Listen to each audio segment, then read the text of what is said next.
Hello and welcome to Leviathan News. Today is August 9th, and hey, we got a special guest. Win Moon is back. Hello, Welcome. guys. Good Welcome. morning. What's up? What's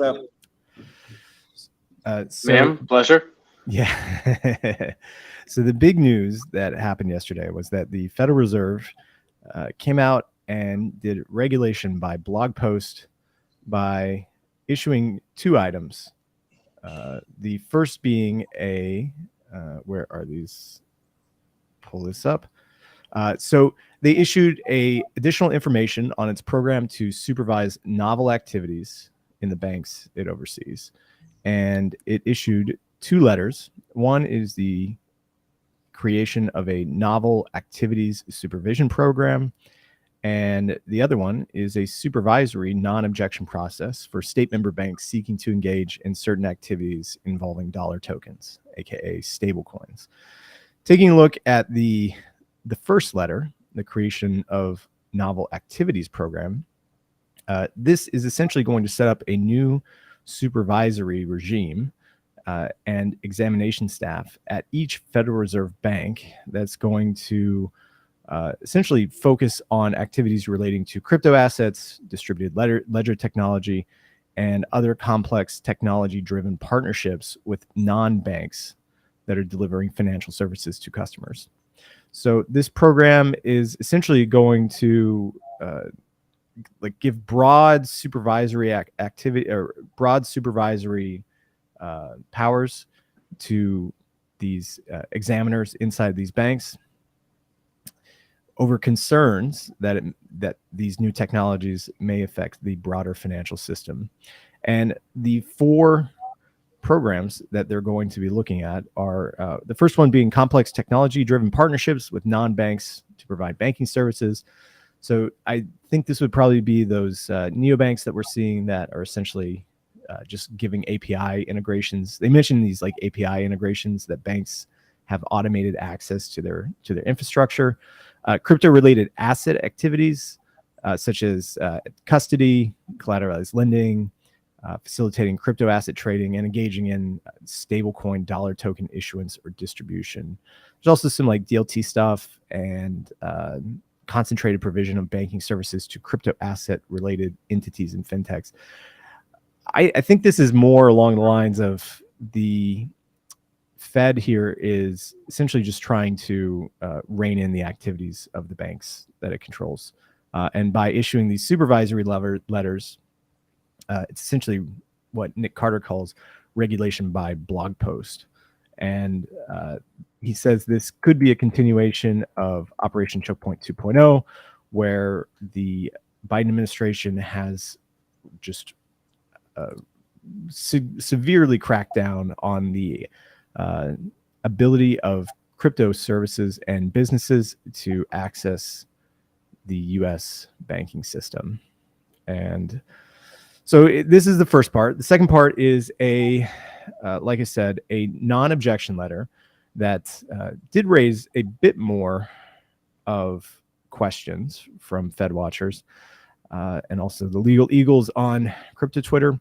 Essentially, the non-objection letter essentially says that banks can issue stable coins, that as long as they follow the current OCC letter that was issued before, they can issue, hold, transact in dollar tokens.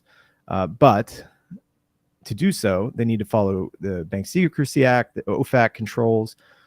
They also need to probably be able to blacklist anybody who's not using it, and potentially KYC everybody that is using it, which would preclude it from being used like the stable coins that we see on all crypto networks today, like USDC, USDT, and the new PayPal USD. So there was mixed replies to this. Nick Carter gave a nice response saying that it's too hard to tell whether this is good or bad. And our guest from Monday, Austin Campbell, said that the proof was in the pudding of how this would actually work out. So maybe we would just have to see what would happen. So a bank will have to try and go and see if they can issue a dollar stablecoin. And if they can't and nothing gets approved for years, well, Operation Choke Point 2.0 confirmed.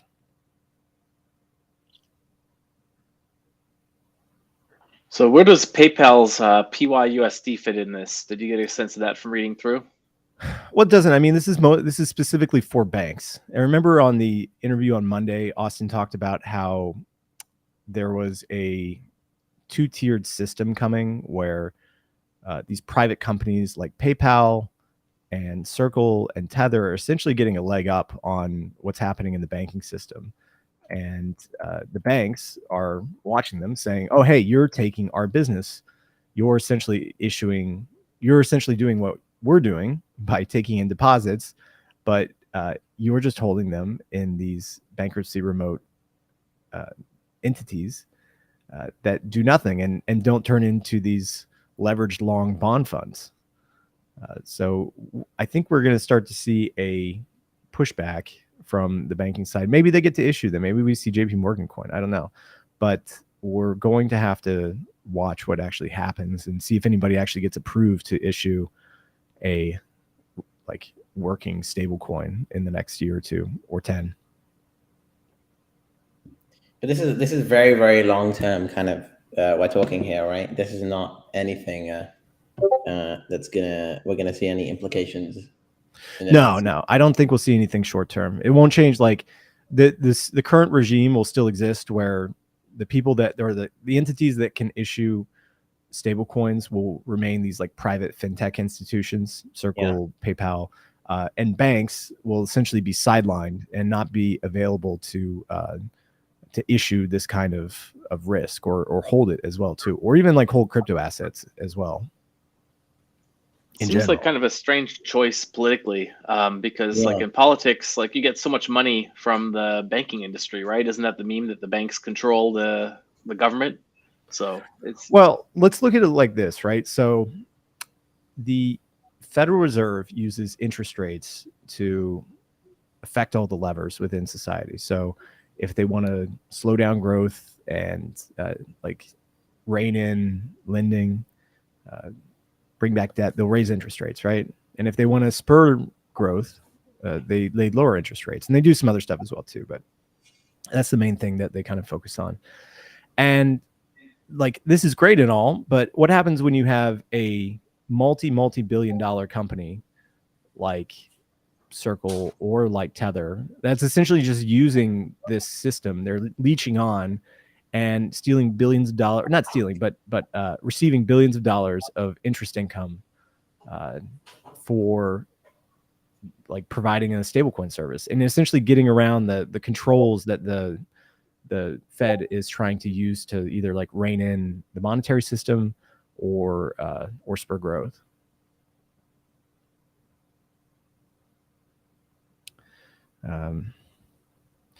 So we'll see. I think this is all kind of like hand waving because we like Austin said, the proof is in the pudding, and we'll have to see how it checks out over the next few months. So we also saw Binance become the first fully licensed crypto exchange in El Salvador. It's not really like too great of news. I mean, they've been buddy with Nayib Bukele in building some. What are they building? They're building the volcano, aren't they? They're going to have that Bitcoin mining volcano. I thought it would be actually Bitfinex, right? Because they're doing so much work in. Are they? Yeah, they're doing a lot of work in El Salvador. Well, Tether at least, right? Yeah. I also saw yesterday that Ryan Salame is in talks about a plea deal, according to Bloomberg Law. This news came out yesterday. It was published by Bloomberg. And, Ryan was always one of those guys who kind of left at the peak. He chose the best time to leave FTX. Really at like peak market. Resigned, went out, bought a boat, has been sailing the world ever since, and then probably knew pretty clearly what was happening on the inside. He must have known. That must have been one of the reasons why he left. Yeah. What's his face? The other guy, Sam Tabasco, is also on the boat too. Former FTX. So they're just having boat parties in international waters and laughing at all of us. Yeah, exactly. So that's hopefully we get some more movement on that. We all want to see Sam go to jail for a long time. Yeah, Sam, come on the show. Come talk about it. You too, Yeah. Ryan. Now we go back to DeFi. Oh wow, this is sad news. So Spirit Swap is shutting down. That's sad. So They're not gonna move chains. They just no, decided to end it. no, they fully decided to go. So Damn. that's unfortunate. Let me just adjust this a little bit so we can all see this. End of an era. So dear Spirit Swap community, today with a heavy heart, we must announce the winding down of Spirit Swap. It started in April 21, and it was actually became very popular. It was one of the, I believe, most popular dexes on Phantom. But like many other projects, the multi-coin hack has left our treasury drained. Wow, that sucks. And no more means to fund the operation. Oh fuck, that's so sad. But at the same time, I think, well, actually, to be honest, they were already so long. There was no way they could probably hedge this. So, yeah, I mean, unfortunate to hear, but I guess good for them that they're taking this down now. Yeah. I thought they were like a friendly balancer fork. So it's, I know that they were on good terms with the balancer team. So it's unfortunate that they suffered this and that they just don't have the capital to continue. Yeah. I mean, I remember back in the days when Phantom was popping. This was one of it was Spirit Swap and Spooky Swap, right? Those two biggest dexes there. So yeah, definitely sad. But what can you do? We also have another shutdown coming, where Saddle Finance is proposing ending operations and distributing their remaining VESDL and SDL, or they're going to distribute their ARB airdrops. They have over 1 million ARB that they received, and they want to just distribute it all, wind down the project, and sail off into the sunset on their yachts. So they have 1,545,000 ARB in the Dow Treasury, and they want to liquidate it to saddle holders. Unfortunately, it's another one where they've taken a snapshot. So I was thinking about buying Saddle to kind of do the treasury play, but yeah, it won't work this time.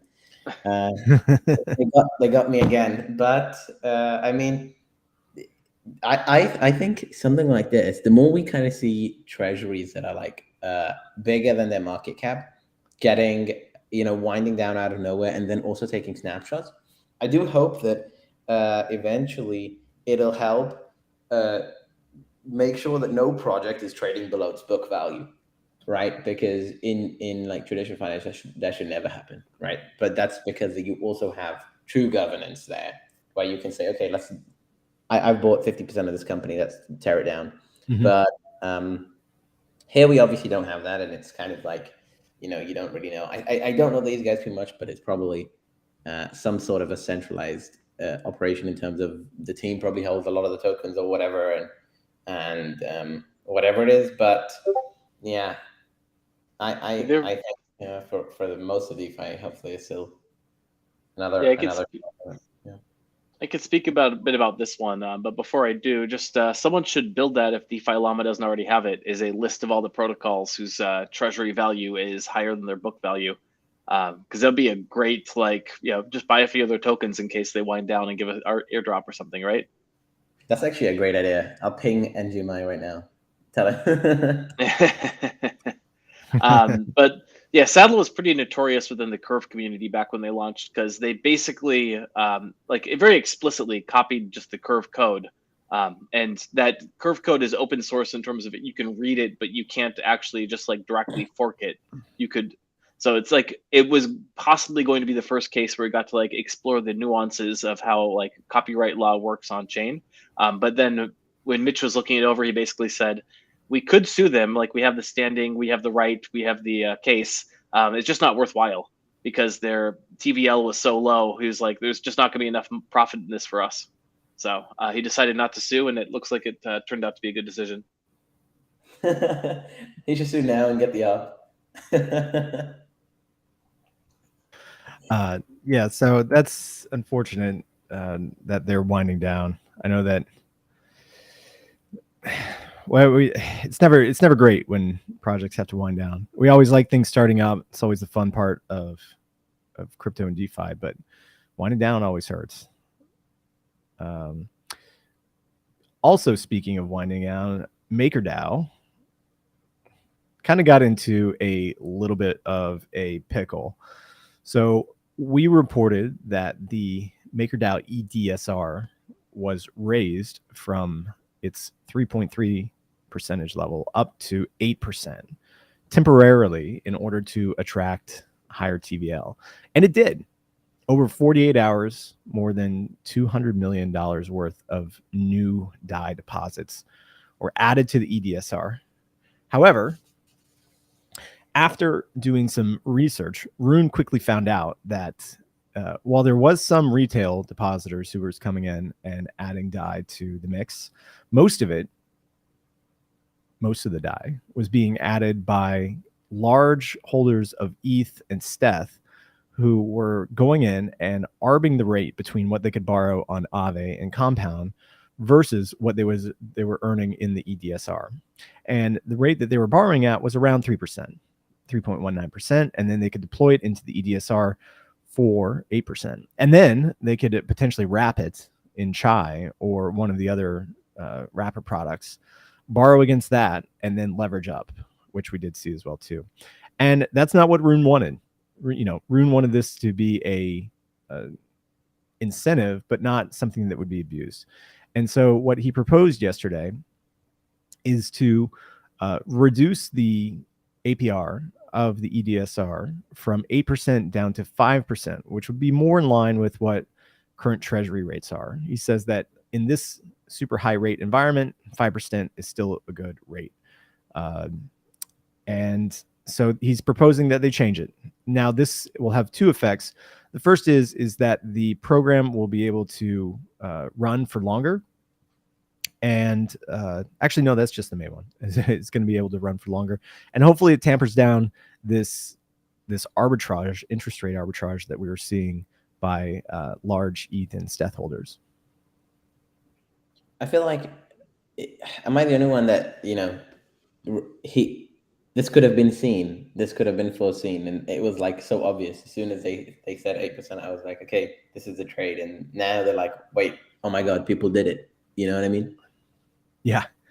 I mean, it's pretty odd. I mean, there's like a 5% ARB to take. That's a lot. And especially when it's like hundreds of millions of dollars that can flow in. That's a lot of money. Yeah. To me, this is a bit weird, but yeah, 8% was already too high in my opinion, right? When we guys were talking about it yesterday, 5%, or like in my opinion, it should just be in line with whatever treasuries are paying, and I think they're paying like 5.25 or whatever. Should be in line with that, and no more. 8% was obviously too much. I had a lot of fun, guys, kind of talking to me. I mean, DMing me and asking me, do you know anybody from Maker? Because we want to talk to them and we want to play this up, but they like to talk to the teams or whatever. And I was like, okay, look, see, obviously if you put 8% down and there's this trade here, you're going to get that interest. I can't believe they didn't see this. That's it. Well, it took 48 hours. Rune kind of figured it out quickly and listened to the commentators, and now they're going to change it. So it's good that they probably are bringing this more in line, and we'll see if this unwinds and brings a bit more liquidity back into the system, because it was sucking up a lot of liquidity from other places that couldn't compete with 8%. One place that could compete with 8% is RLB, who announced their revamped tokenomics yesterday. A month ago, they stated they were going to add in these like buybacks, right, or revenue distributions, and so now they're going to announce a buy and burn, and from yesterday onwards, 10% of the casino revenue, 20% of the sportsbook revenue, and 30% of the 1000x futures revenue will be used to buy and burn RLB on a daily basis. And so they have a revenue breakdown in their newly launched dashboard, which you can follow it. And it was very, very, very like well received in the market. Rollbit's up 50% on the day, and it's just hot right now. Yeah, this is news, right? I mean, if you look at the dashboard, especially, they are absolutely fucking crushing it. I think you should pull up the dashboard so everyone can kind of see it. But can you send it to me? It's literally just rollbit.com. Oh, right. No, I'm geo-blocked at the moment, and I can't turn my VPN on because we're streaming. Somebody else. Just open up the image in this. Right. Yeah, I'll bring this one up. Yeah. So you can see, basically, this just means that out of all their revenue that they're generating, which is like 100 million from one product, 300 million from another product, and another 300 million from another product, and that's in one day, that only using 10%, 20%, and 30% of those revenues, and it's like 300,000 or 900,000 for the casino revenue, 300,000 for the trading revenue, and 300,000 for the sportsbook revenue. So that would be like the casino revenue 10% would be 90,000. So I think it's about 300,000. Yes, exactly. So like at the bottom, you see basically how much is being burnt, and every hour the bot basically does a buyback. Wow. With the revenue of that hour. So this is like super macro. I mean, it could probably even get less than that because it's fucking insane. I'm watching this like in real time. And just from like, the crazy thing to me is most projects or whatever do a much higher revenue share than this revenue share split. So something like let's say GMX has 30% of all fees going to the GMX token, or like we have it with Umami, we have 50% going to stakers, but these guys only have this 10, 20, and 30 sort of split, and still they're raking in $250,000 in one day in just the actual fees that are going back and being used for buybacks and burns. This is pretty insane, right? Yeah. So just to do some like top of the, like some back of the numbers math, right? On an annualized basis, if they continue to make what they made yesterday, right, which is about 300,000, that's $109 million a year in annualized revenue. Yes. And if you're going to give that a 20x PE, like you're looking at a $2 billion market cap, and right now it's sitting at a $500 million market cap. So I think there's probably significant room for it to still grow. Yeah.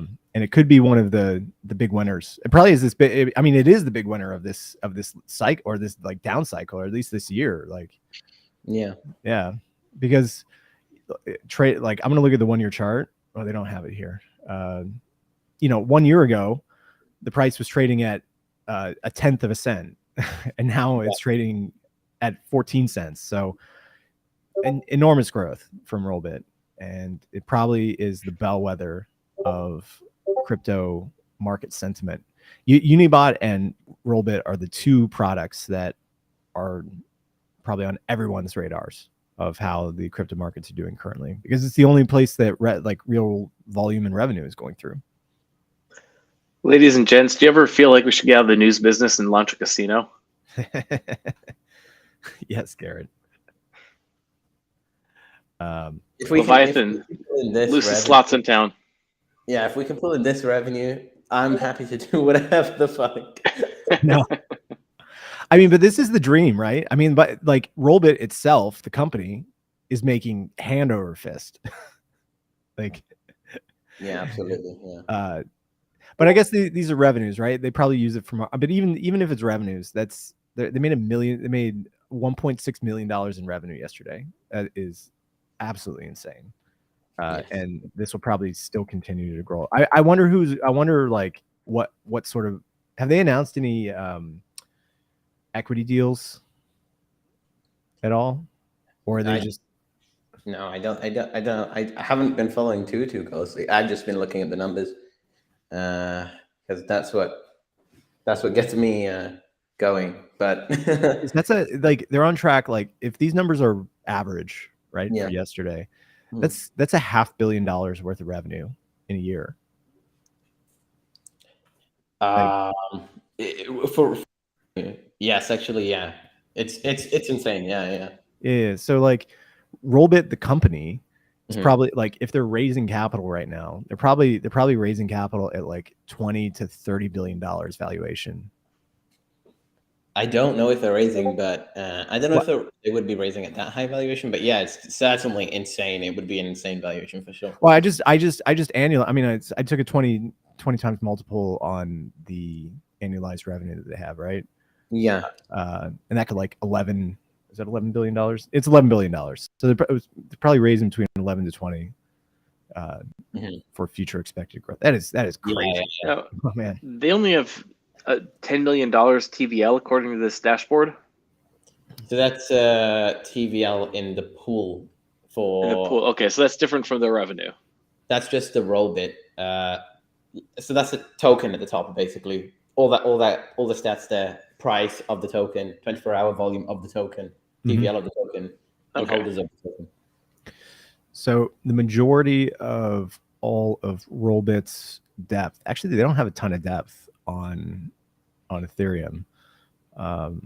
So looking at they have $2.46 million of liquidity. So there must be a bunch of off-chain liquidity here, supported through some of the centralized exchanges. There's a ton of liquidity as well. I mean, even you have. I mean, I'm LPing this on on UniV3, so there's a ton of liquidity everywhere. But and I mean, the greatest thing is, yeah, you have the UniV3 LPs, right? Which is something I love to see in shitcoins.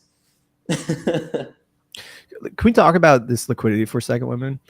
So I've been doing some, like, we've been looking for new pairs, or like I've been doing some personal research looking for new pairs for Fraxland. And what I've noticed is that some of the largest ERC20 like ETH-based tokens, like Rollbit, DYDX as well too, and a few others, like have enormous off-chain liquidity, but their on-chain liquidity isn't that great. Like if you're thinking about setting up a lending market for these tokens, specifically Rollbit, because I think it deserves a lending market. There's not like a ton of on-chain liquidity to sell into. Like I would expect for a $500 million token like this one to have, $20 to $30 million of liquidity on chain, but it doesn't have that. No, I can check how much it has. So you have 10 million from Rollbit, basically the Rollbit centralized side, and then you have a further 6 million on Uniswap v3. It's got, like, I'm sure roughly 20 million in total liquidity across like everything. Mm-hmm. But the thing is, obviously, most of the liquidity here is concentrated, right? So, right, the $6 million that on v3 counts as like 30 million or 40 million in any other token, because it's being actively managed, right? Yeah. So I'm really impressed with Rollbit. They've conquered this cycle, because back at the beginning of the year, they were just looked at like a bucket shop. Even Nick Westlake, our yesterday's guest, calls it a bucket shop on that casino in it. And but they did. I mean, they had a very aggressive strategy to go out and acquire pretty much every single major CT, like crypto Twitter trader, and get them on board. But now it makes sense, right? I mean, look, all of the, I think for Hasaka, or however it's pronounced, I think his deal was like 125K per month. Oof. And that's, looking at these revenue numbers, that's what, like, nothing. An hour's worth of revenue. Yeah. It's nothing. Just write the checks. Yeah. So now it's starting to make a lot of sense, I think. So which one do you think is going to perform best out of this cycle, Unibot or Rollbit? I haven't looked too much at Unibot, unfortunately. I've been focusing on Rollbit, but I mean, I'll maybe take a look at Unibot. Generally, I try to look at how is the, like, industry for whatever they're doing growing. Mhm. And Unibot, I guess the industry is what, buying shitcoins. Yeah, it's like sniping. It's like, but Snipe. they've got a bunch of. That's what they made their kind of bread and butter as. But now they're trying to build like a really nice interface with Unibot X that's going to have copy trading, limit orders. But what's interesting about Unibot is they've got like all of their tokens have been out in the market, and they share 40% of their fee rev share. And looking at the numbers, they're probably making close to 60 to 70 ETH a day.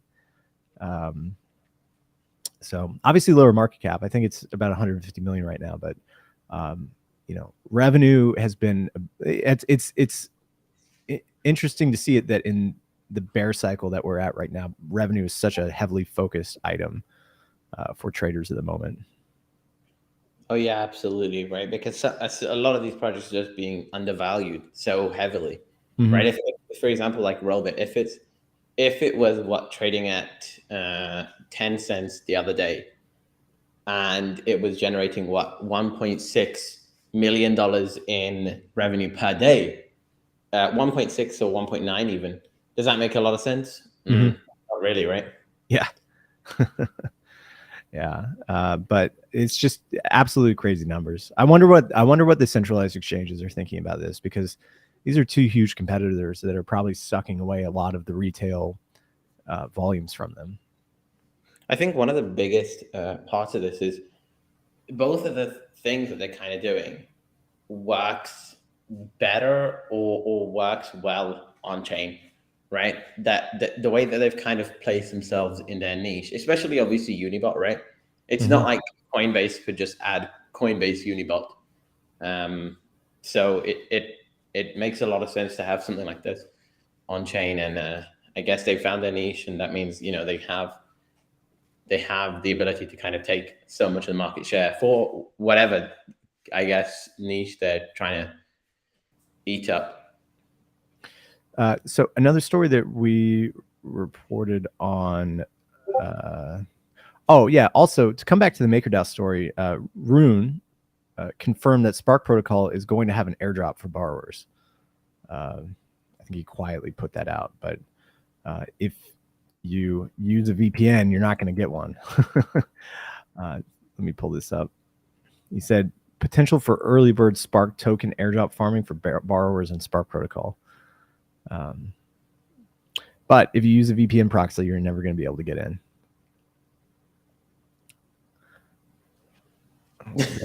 Bad news for burgers. Not this. Why would he say this? I don't know. Let's talk about Curve. Obviously, Curve Maxi's in the room. Garrett, can you explain this tweet? New generation refactored stable swap is coming soon. However, demand for stable swap pools with fees lower than 4 basis points and price Oracle is already here, and they've pushed the vote. So what is this? Yeah, so we saw some improvements to Try Crypto NG, which reduced the gas costs considerably. And then there was going to be some, basically like there's going to be another factory. I see. Yeah. There's going to be another factory that gets set up at some point in the not too distant future to allow for this. But some people wanted this now. So what was going on is that the Curve USD factory currently supports this particular architecture, but it only allows Curve USD coins. So they redeployed a new version of the Curve USD factory. They're transferring ownership to it, and this new factory is going to accept pairings with some of the coins that you see on screen here. You'll see here. If you click through the DAO vote, it will accept like Bitcoin and Ethereum. 1 second. Here we go. This one, right? Tweaking my mic. 1 second. Okay. Yes, this one here. So there you go. WETH, TBTC. Now you can launch all these instead of just being whitelisted to allow Curve USD as one of the options. Oh, that's cool. That's nifty. So also on the RWA theme, well, moving into RWAs, Aave is proposing to move some of its treasury into treasuries. So they're going to onboard Centrifuge Prime to establish a legal and technical infrastructure for the Aave DAO to invest their treasuries in RWAs. And then they're going to start with $1 million USDC investment into short-term treasuries, increasing to a target allocation of up to 20% of stablecoin holdings, with the option to extend other yields subject to Aave governance approval. Again, good move from treasury. Good move from a treasury diversification point of view. Only problem is, obviously, Centrifuge Prime, counterparty risk. Who are these guys? Make sure they do. I hope, obviously, that they've done the proper due diligence on whoever it is. Maybe it's somebody big, and I'm not remembering the name right now. But yeah, I mean, if it's all good, then I think this is a good idea for sure. Yeah, it's interesting that that most of the protocols out there are offboard, or like offloading all of their treasury management onto these like funds or third-party actors, institutions, you want to call it, and it does create like some interesting counterparty risk. I want to pull up this tweet from Paper Imperium the other day. It was essentially saying that he was looking at how Maker does it and having like multiple counterparties versus having like just a singular counterparty versus in like what Frax has, right? And essentially saying that having a single counterparty is safer, right? So if you just have one counterparty who is the like team that runs it, so if like the Aave Chan initiative had gone out and set this up, there'd probably be less counterparty risk than offloading it to, who do they call it, to Centrifuge Prime. Even though they might be like good actors, it does increase the amount of counterparties, and so like this in itself is a like interesting arrangement. So I wonder if MakerDAO and, well, I guess like the decentralized thing is that the argument is that, oh, we're not doing it, the DAO isn't doing it, we've got somebody else who's doing it. But you're right, it does increase counterparty risk. Yeah, it's interesting. Like, it seems like the MakerDAO model is being copied by everyone, right? Like the end game is coming to other protocols. So I feel like you can call it a vindication for MakerDAO and what they were trying to do, because it attracted some controversy in its time. Yeah. And then we got one last story. So on Monday, at Flywheel, we did a interview with Sam Kaz, where he gave a bunch of information about what's coming up for Frax. Obviously, he said that there's a PayPal USD base pool coming. So Frax PayPal USD base pool coming for Curve. But the big information that came out was about Frax bonds. So Frax is going to use its this FinRes PBC, which is a public benefit corporation that holds dollars and treasuries for Frax DAO and then passes back yield. It's going to create a Frax bond, and it's going to have 4 Frax bonds that are over consecutive years. Anybody can buy the bonds, and when they mature, they convert into Frax stablecoin at the value or rate that whatever the bond was sold at. So the bonds will mature on January 1st of every year, and as soon as the newest bond matures, a new bond will appear in the factory for minting. Sam said that they're infinitely scalable through FinRes, and all of the Frax bonds are going to have deep liquidity and Curve, as well as the usual bribes plus gauge incentives. So this will essentially allow for a 4-year like bond curve to be created by Frax, and essentially give what the EDSR is doing by Maker, but in just a different form.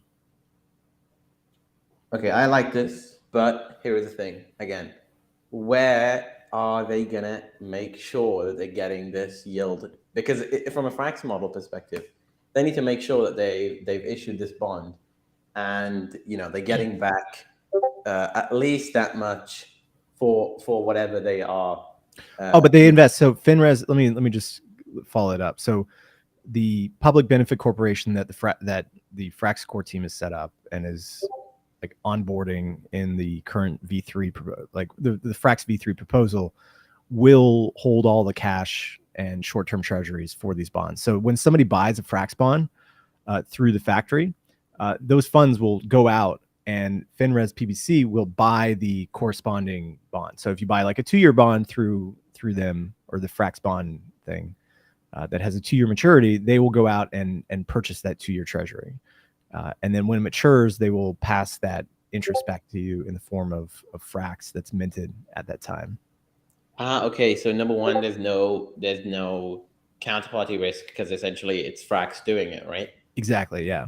And number two, there's no maturity. I guess maturity risk because they're buying 1-for-1 the exact bond that you're buying, right? Exactly. Right.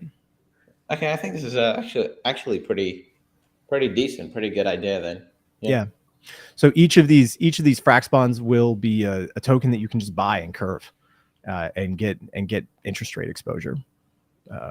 And they'll be tradable just like a bond. So I'm sure they'll respond to interest rate pricing going up and down in price.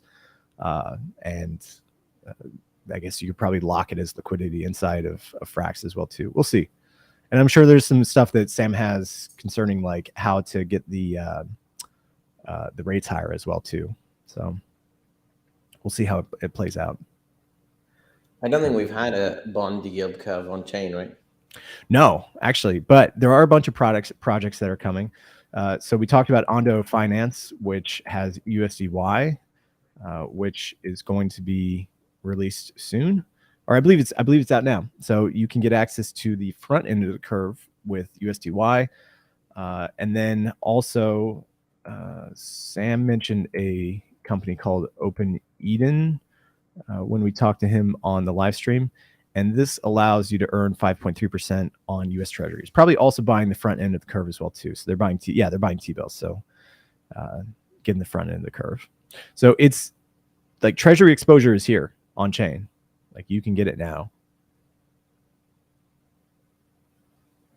I think it probably changes a lot of like market structure over the next 12 to 24 months once you have these yields that can flow in relatively easily.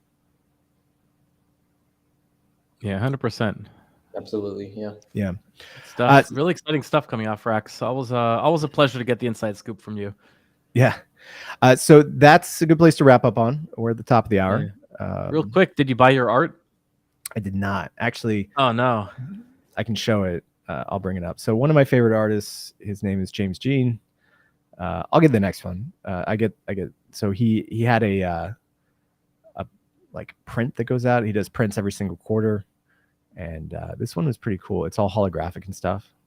These are non-NFTs for the non-NFTs. But the time limit to buy one just ended 5 minutes ago.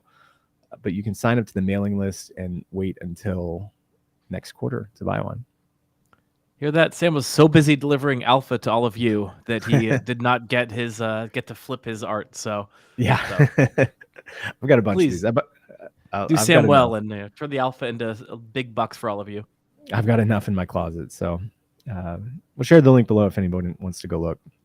Anyways, thank you for coming on to the show, everyone. Moon, always a pleasure. Take it easy, guys. Thanks a lot for having me. And we'll see you tomorrow.